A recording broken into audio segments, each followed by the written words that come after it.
If you're studying for the Armed Services Vocational Aptitude Battery, or ASVAB, you already know how important it is to get a good score. Whether you're aiming to just qualify for enlistment, or you've got your eyes set on a specific military job, the ASVAB score is a huge part of that path. But here's the thing most people don't realize. You could accidentally be sabotaging your own studying, not because you're not trying hard enough, but because you're making common study mistakes that actually lower your score. Welcome to the U.S. Military Test Prep channel by Study.com. My name is Matt, and I'm a U.S. Army vet and an ASVAB test prep expert. So today we're going to walk through all the top 3 mistakes that might be holding you back, how to avoid them, and what to do instead so that your time and effort actually pay off. Ready? Let's get into it. The ASVAB is a timed, multi-section exam used by all branches of the U.S. military to assess your strengths and figure out where you might fit best. It covers a wide range of subjects, from math, vocabulary, reading comprehension, mechanical knowledge, electronics, and more. But the most important part of the ASVAB, especially when it comes to qualifying for enlistment, is your AFQT score.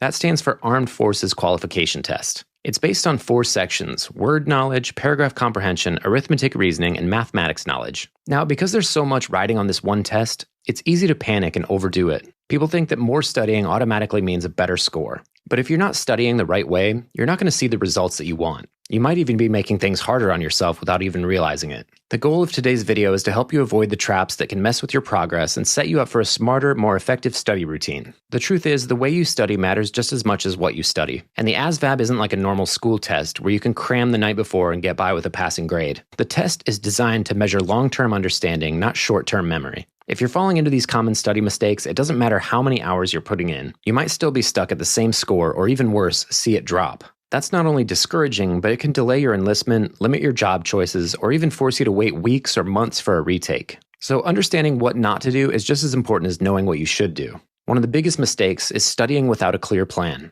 You sit down, open a book or a random website, and just start flipping through topics. Maybe one day you're reviewing vocabulary, the next you're jumping into mechanical comprehension, and then you try a couple math problems without any real focus. The problem here is that your brain needs repetition and structure to really retain information. If you're bouncing from topic to topic without a strategy, you're not building long-term memory. You're just skimming the surface. And when you face the real test, you might find that you blank out or second-guess yourself because the knowledge never had a chance to sink in. Alright, the second major mistake is skipping the areas that you struggle with. And this one's sneaky because it feels good in the moment. It's way more fun to study things that you're already good at. Maybe you've always been great at reading comprehension, or you're naturally good with mechanical stuff. So that's where you spend all of your time doing practice questions that boost your confidence. But the problem with this is your score isn't based on what you already know. It's based on your overall performance. Avoiding your weak spots might feel safe, but it's holding you back. If math is your weak area, you've got to lean into it.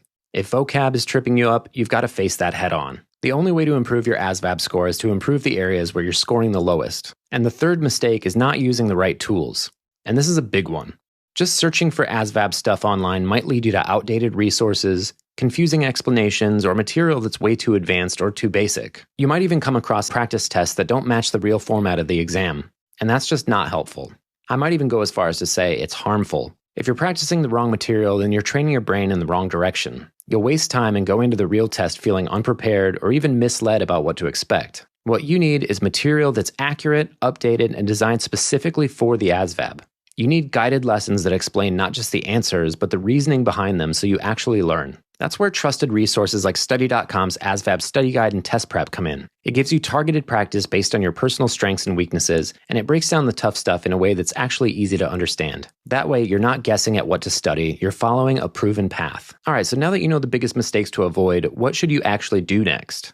First, take a breath and give yourself credit for even showing up. Watching this video means that you care about your success, and that's the most important step. Now it's time to get organized. You want to figure out where you stand right now. Start by taking a diagnostic test or a full-length practice ASVAB so you can see your current score and break it down by section. Once you know where your weak points are, make those your top priority.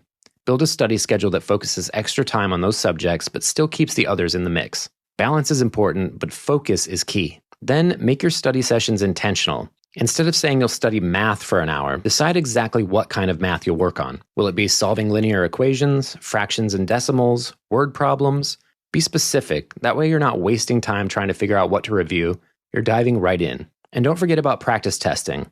One of the best ways to build confidence is to simulate the real test environment. Set a timer, limit distractions, and take full sections under pressure. This helps you get used to the pacing and builds your stamina so you're not mentally drained on test day. After each practice test, go back and review your incorrect answers. Understand why you missed them and what the correct solution looks like. If you're feeling stuck, don't hesitate to reach out for help. Whether it's talking to a recruiter, joining a study group, or using a platform like study.com, asking for support is smart, not weak. You don't have to figure it out alone, and using quality tools can really make a huge difference in how quickly you can improve. So here's the big takeaway. The ASVAB isn't just about working hard, it's about working smart. If you're studying without a plan, avoiding your weak spots, or using the wrong materials, you could be hurting your own progress without even realizing it. But the good news is, once you know what to avoid, you can fix it. You can build a better plan, use better tools, and get better results. If you're ready to take your prep to the next level, study.com has everything that you need. You'll get step-by-step lessons tailored to the ASVAB, real practice questions, clear explanations, and tools to track your progress.